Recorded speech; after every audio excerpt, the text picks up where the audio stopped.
baptize you in the name of the Father, Son, and bam! You'll never be broke another day in your life, girl. Ow! Ow! Ow! Throws the baby against the wall. I mean, you want to know what God looks like. Hold your hand up. Come on. Look.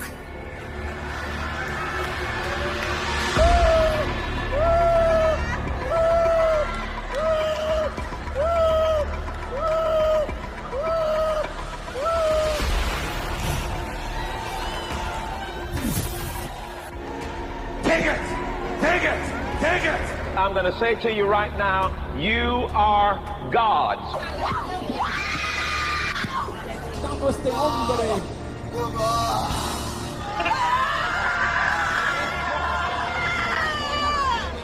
Place it on another one's head. Fire!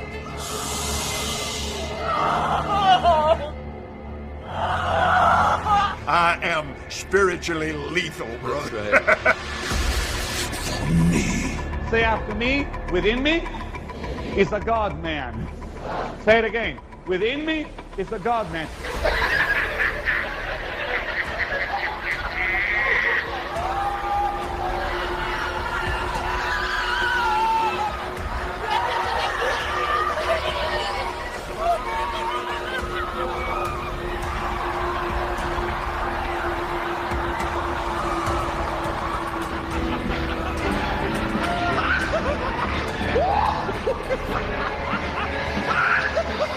Whether the first words coming out of your spirit, do it faster. I said faster. I said faster. You can do it faster.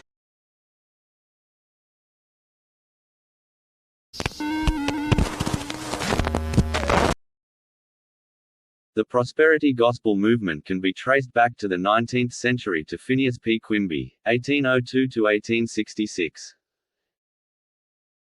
Quimby was heavily involved in occultism and mind power practices, and became fascinated with it. This doctrine is traced to Quimby, who studied spiritualism, occultism, and hypnosis, and influenced Mary Baker Eddy, the founder of Christian Science. Even in his early days, Quimby traveled in road shows, putting on hypnotic exhibitions to demonstrate the power of thought over circumstance, thus, became known as the father of New Thought. The Encyclopaedia Britannica describes New Thought as a mind-healing movement that originated in the United States in the 19th century, based on religious and on the metaphysical nature of ultimate reality, and presumptive suggestions. The prosperity gospel as we see it today, is thriving, and its popularity has developed through numerous books and popular television programs. Many evangelists and televangelists, such as Kenneth Hagin, Kenneth and Gloria Copeland, Freemason Oral Roberts, note. The Oral Roberts University is well documented as having an underground satanic ritual, child sacrifice altar. SRA reports of Kenneth Copeland partaking in child sacrifice have surfaced, however, the details are way too horrific and graphic to describe here. Continuing, John and Son, the spellcaster, Joel Osteen, and many others have launched the prosperity gospel into the homes of millions worldwide. The prosperity gospel causes Christians to trust in a false hope of God's provision. It teaches unbiblical promises of physical health and material wealth, and ignores the sinful depravity of mankind, and the paramount need for redemption. The prosperity gospel is a destructive theology that is rampant in the Christian church today, and ultimately, is a false gospel, and is based on the concepts of spiritualism and occult theology, much like the messianic rabbis of today, teaching Zionism and Kabbalistic mysticism to unaware Christians, and a theology that God desires mankind to be physically and materialistically wealthy, and is also commonly known as the Word of Faith movement. For individuals to receive blessings, they must participate with God and believe that they will receive blessings out of faith. This false doctrine of occult theology targets Christians, mostly sick and disadvantaged, having no discernment or spiritual wisdom. The prosperity gospel has connections to occult practices, and teachings such as New Ageism, that emphasizes on positive thinking, visualization, law of attraction, and link to New Age and occult practices, such as mind science, which incorporates mind science and Eastern mysticism, harnesses the manipulation of something called faith force, to manifest desires akin to occult techniques, drawing in deceitful entities that seek to manipulate spiritual energy from those lacking spiritual discernment, and Holy Spirit-filled wisdom. Prosperity preachers' emphasis is on material wealth and physical prosperity, an unbiblical focus on self-interest and materialism, distorted biblical interpretations, use of selective biblical interpretation, emphasizes prosperity over spiritual growth, ignoring warnings about seeking wealth and materialism.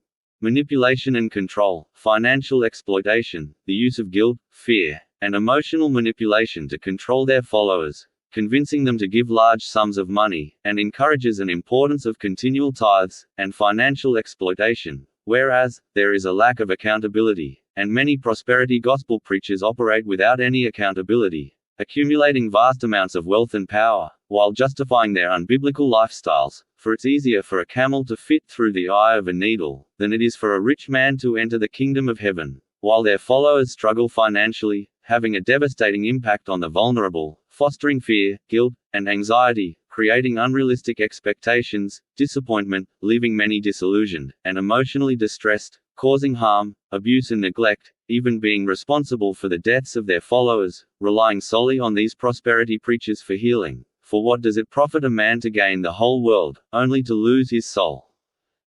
The prosperity gospel is most definitely from that old serpent called the devil, creeping into the minds of men, fostering greed and the desire for wealth, and the thrill of the chase for unbiblical desire.